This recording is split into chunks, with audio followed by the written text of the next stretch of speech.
तो आज हम लोग बात करेंगे एक्सरसाइज 4.2 जो है एनसीईआरटी का क्वेश्चन नंबर 2, ठीक ना। जो आपको उदाहरण नंबर 1 में सवाल दिया गया है उसी का हल देखेंगे। तो चलिए एक बार बोर्ड की तरफ ध्यान देते हैं। सवाल क्या है, देखिए पहला सवाल जो है कि जॉन और जीवंती दोनों के पास कुल मिलाकर 45 कंचे हैं। दोनों 5-5 कंचे खो देते हैं और अब उनके पास कंचों की संख्या का गुणनफल 124 है। तो हम जानना चाहेंगे कि आरंभ में उनके पास कितने कितने कंचे थे। यानी कि बोल रहा है जॉन और जीवंती दो आदमी है और दोनों के पास जो है कुल मिलाकर 45 कंचे हैं। बोल रहा है दोनों 5-5 कंचे खो देते हैं, तो अब उनके पास जो है कितने कंचे, मतलब 5-5 कंचे खो देते हैं और अब उनके पास कंचे की संख्या का गुणनफल 124 है। यानी कि 5-5 कंचे खो देने के बाद जो संख्या बचता है उसके पास उसको गुना करने पर कितना आता है, 124 आता है। तो बताना है कि आरंभ में दोनों के पास कितना कंचा है। तो चलिए यहाँ पर हम क्या करेंगे, किसी एक मतलब जॉन और जीवंती है, क्या है, जॉन और जीवंती, तो दोनों मिला करके कितना कंचा है, 45 कंचा है। दोनों के पास मिलाकर कितना कंचा है, 45 कंचा है। ये हिसाब में दिया है। तो इसमें से क्या करेंगे, आप किसी एक को x मान लीजिए। जब दो आदमी है, किसी एक का वैल्यू पता नहीं है, अगर एक का वैल्यू हम पता कर लेंगे तो दूसरा का वैल्यू आसानी से निकाल सकते हैं। चलिए हम लिख लेते हैं, मानो कि जॉन के पास प्रारंभ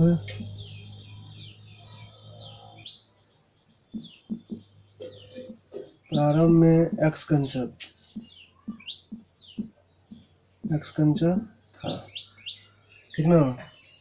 तो मान लिया कि जॉन के पास कितना कंचा था प्रारंभ में, x कंचा। तो जीवंती के पास कितना हो जाएगा,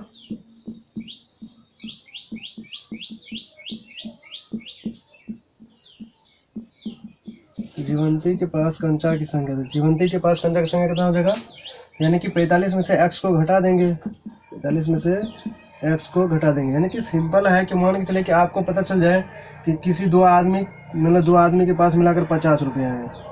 मान लीजिए कि राजू और रवि दोनों को मिलाकर कितना रुपया है, 50 रुपया है। अगर हम आपको बता दें कि रवि के पास जो है 30 रुपया है, मान लीजिए रवि के पास कितना है, 30 रुपया है, तो राजू के पास कितना होगा।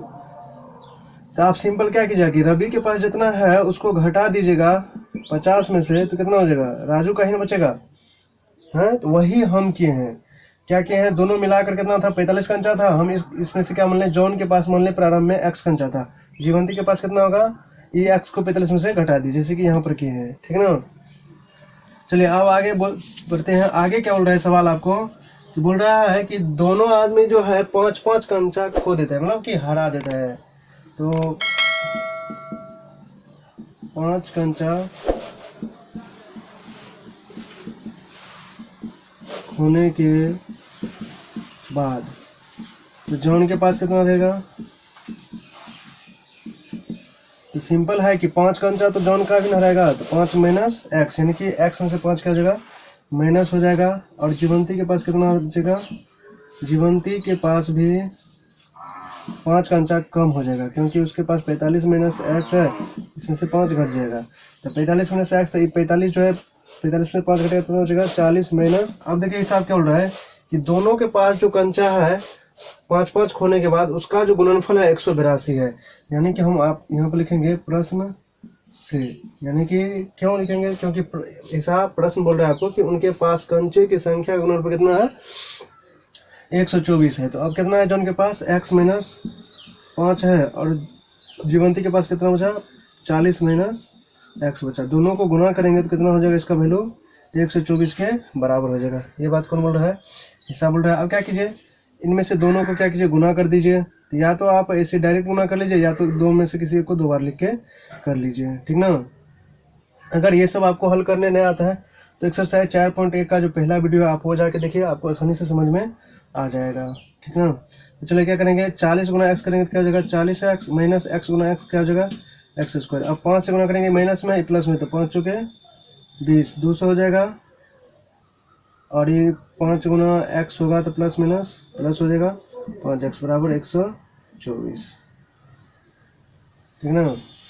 देखिए x को 40 से गुना करेंगे तो 40x, माइनस में x, प्लस में x, माइनस प्लस माइनस होगा, x गुना x करेंगे तो x स्क्वायर हो गया। 5 से गुना करेंगे अब इस दोनों में, तो माइनस में 5 है तो 5 चौके 20 हो गया, एगो जीरो था तो एगो जीरो दे दिए, 200 हो गया, प्लस माइनस माइनस हो गया, फिर यहाँ माइनस माइनस क्या हो जाता है, गुना होता है तो प्लस हो जाता है, 5 गुना एक्स करेंगे तो 5x बराबर 124।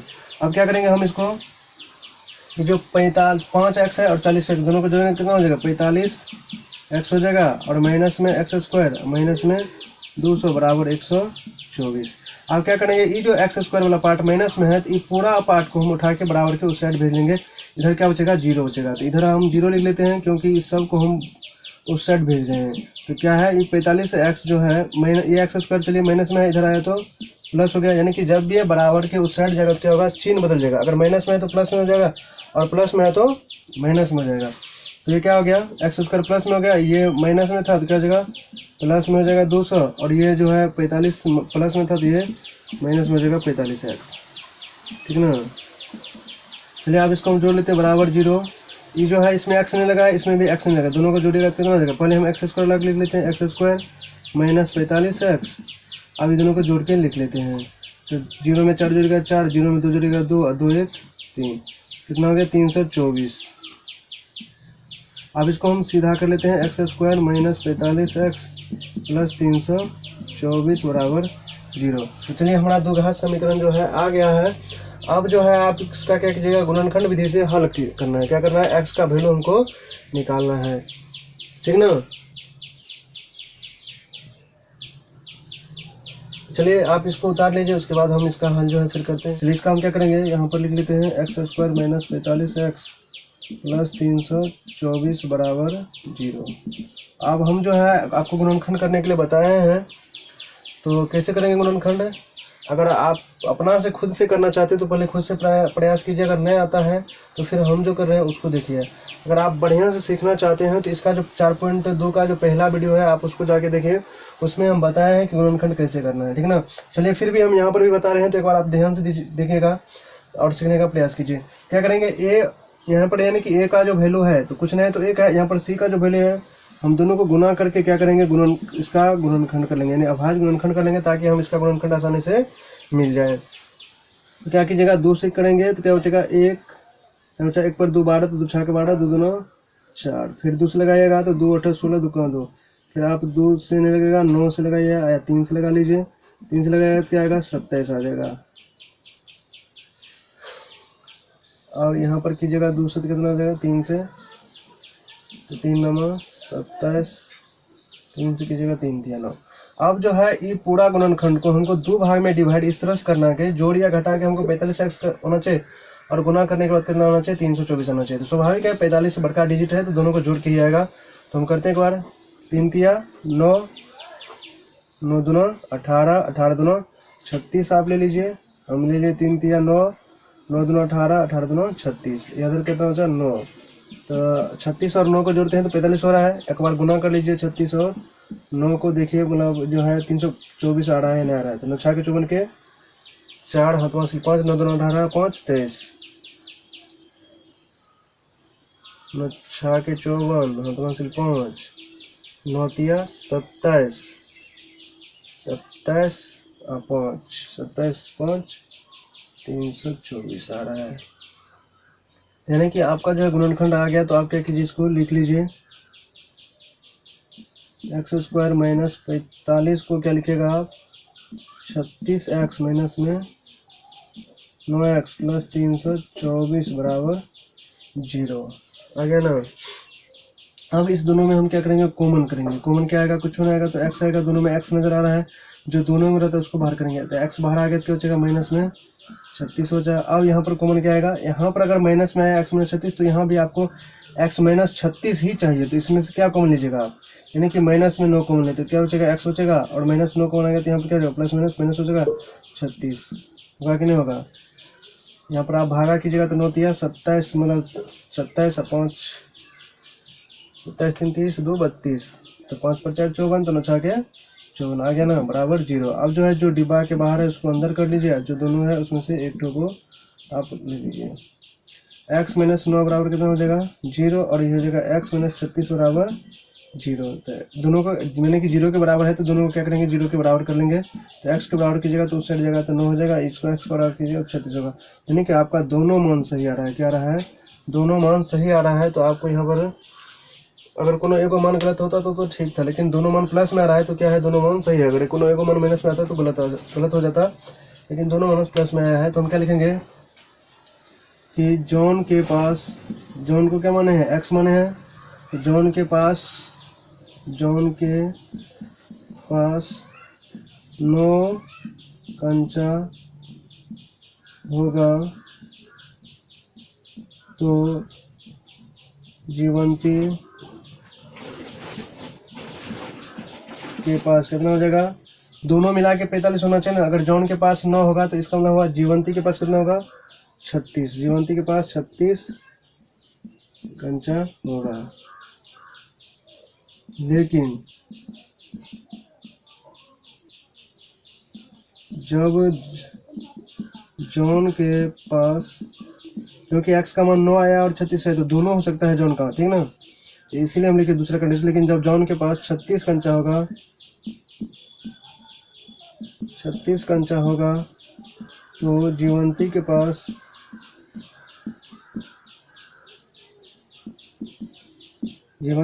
क्या हो जाएगा, 9 कंचा होगा।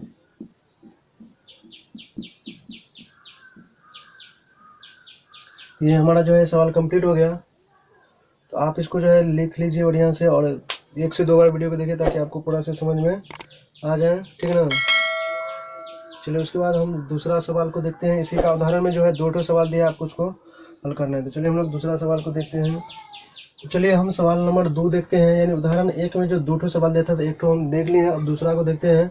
तो इसमें दिया गया है कि एक कुटीर उद्योग एक दिन में कुछ खिलौने निर्मित करता है। प्रत्येक खिलौने का मूल्य 55 रुपया में से एक दिन में निर्माण किए गए खिलौने की संख्या को घटाने से प्राप्त संख्या के बराबर है।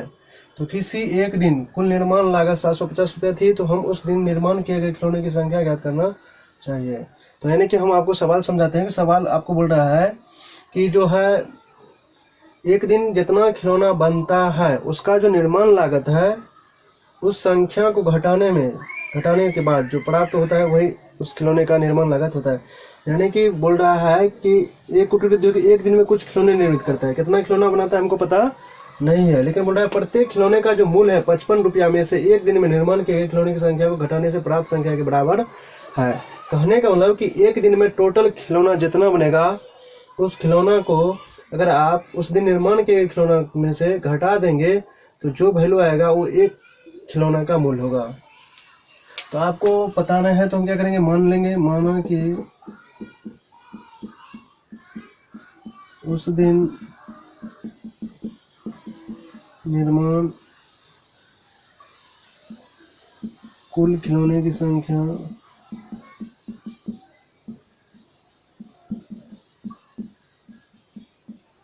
एक्स है। क्या है, एक्स है। क्या बोला, प्रत्येक खिलौने का मूल्य 55 रुपया में से एक दिन में निर्माण के खिलौने की संख्या को आप घटा दीजिएगा तो जो वैल्यू होगा वही वैल्यू क्या होगा, एक खिलौना का मूल्य होगा। तो हम मान लें कि माना कि उस दिन निर्माण कुल खिलौने की संख्या x है तथा एक खिलौना का लागत या एक खिलौना का निर्माण लागत बराबर। तो क्या बोला कि उस दिन जितना खिलौना बना है उसकी संख्या को अगर आप 55 में से घटा देते हैं तो एक खिलौना का मूल्य क्या होता है, निकल जाता है। तो इसका मतलब हुआ कि हम जो है उस दिन निर्माण कुल खिलौने की संख्या क्या माने हैं, x। आप जो है एक खिलौना का निर्माण लागत कितना हो गया, 55 में से हम x को घटा देंगे तो ये हो गया हमारा एक खिलौना का निर्माण लागत। बोल रहा है तो किसी एक दिन कुल निर्माण लागत कितना है, 750। यानी किसी एक दिन ऐसा देखा गया कि टोटल जितना खिलौना बना है उसका मूल्य कितना लगा है, खर्चा कितना हुआ है, 750 रुपया। तो बोल रहा है कि उस दिन निर्माण खिलौने की संख्या बताइए। यानी कि हम आप यहाँ से लिखेंगे प्रश्न से, यानी कि इसको और इसको, यानी कि जितना एक खिलौना का मूल्य है और जितना एक दिन में खिलौना बना है दोनों को जब हम गुना करते हैं तो किसके बराबर होगा, 750 के बराबर होगा। यानी कि एक दिन में जितना खिलौना बना और एक खिलौना का जितना मूल्य है दोनों को जब गुना कीजिएगा तो कितना होगा, 750 के बराबर होगा, ठीक ना। तो हम इसको हल करते हैं तो क्या हो जाएगा, 55x माइनस x गुना x, तो क्या हो जाएगा x स्क्वायर बराबर 750। देखिए यहाँ पर x स्क्वायर माइनस में है इसलिए हम इस पूरा टर्म को उठा के उस साइड भेज लेंगे। इस साइड क्या हो जाएगा, 0 हो जाएगा। तो 750 माइनस ये x स्क्वायर प्लस में हो जाएगा, ये 55 प्लस में है तो क्या हो जाएगा माइनस में 55x। आप इसको आप सोच कर मतलब सही से लिख लीजिए सीधा करके, x स्क्वायर वाला को पहले उसके बाद 55x को, उसके बाद जो है डिजिट को 750 बराबर 0। हम सीधा करके लिख लिए हैं, ठीक है ना। तो चलिए अब क्या करेंगे, आप इसका जो है हम गुणनखंड करेंगे। क्या करेंगे? गुणनखंड करेंगे। तो आप इसका क्या कीजिए, गुणनखंड कीजिए। तो क्या कीजिएगा, गुणनखंड करने के लिए 750 का जो है आप गुणनखंड निकाल लीजिए, उसके बाद इसको तोड़ लीजिए। तो कितना लगेगा, 2 से 2 तिया 6, तो इतना बचेगा 1 पर 5 15, 2 7 14, 2 5 10। अब फिर कितना से लगेगा, 7 3 10 15, 3 से लगेगा, 3 का 3, 3 9 6, 3 5 15, 5 से लगाइएगा, 5 2 10 5 25। छोड़ दीजिए। अब क्या, मतलब 2 दिया 6 6 5 30, 30 20 30 25 55 हो जाता है, यानी कि 3 2 6 6 5 30 और 25 को जोड़ते हैं तो 55 हो जाता है ना। और दोनों को गुना करेंगे तो 25 तिया 75। तो गुना करने के बाद हमको आ जाता है 750। यानी कि हमारा जो गुणनखंड होगा x² माइनस में 30x और माइनस में 25x प्लस 750 बराबर 0 होगा। क्योंकि दोनों माइनस में रहेगा तब तो जुटेगा, तो कितना हो जाएगा 55, और दोनों को गुना करेंगे तो 750, तो माइनस प्लस 750 हो गया ना। अब दोनों में जो है कॉमन ले लीजिए, दोनों में क्या है कॉमन ले लेंगे। तो क्या हो जाएगा, दोनों में कॉमन आप x लीजिएगा, क्या हो जाएगा x माइनस 30 बचेगा। और यहाँ पर जब आप माइनस में 25 कॉमन लीजिएगा तो क्या बचेगा, x माइनस 30 बचेगा बराबर 0। तो क्या हो गया, x माइनस 25 और x माइनस 30, यानी कि दोनों मान आपका सही आ रहा है ना। तो चलिए अब जो है इतना आ गया ना। चलिए आगे हम फिर देखते हैं। आप इतना उतार लीजिए, क्योंकि अब जो है जगह नहीं है नीचे। लिख लेते हैं तो क्या हो जाएगा, x माइनस 25 बराबर 0 के बराबर करते हैं, फिर x माइनस 30 बराबर 0 करते हैं। तो x बराबर क्या हो जाएगा 25 और x बराबर क्या हो जाएगा 30। अब देखिए क्या हो गया, यानी कि एक ठो वैल्यू 25 है, एक ठो वैल्यू 30 है, दोनों प्लस में तो दोनों सही है।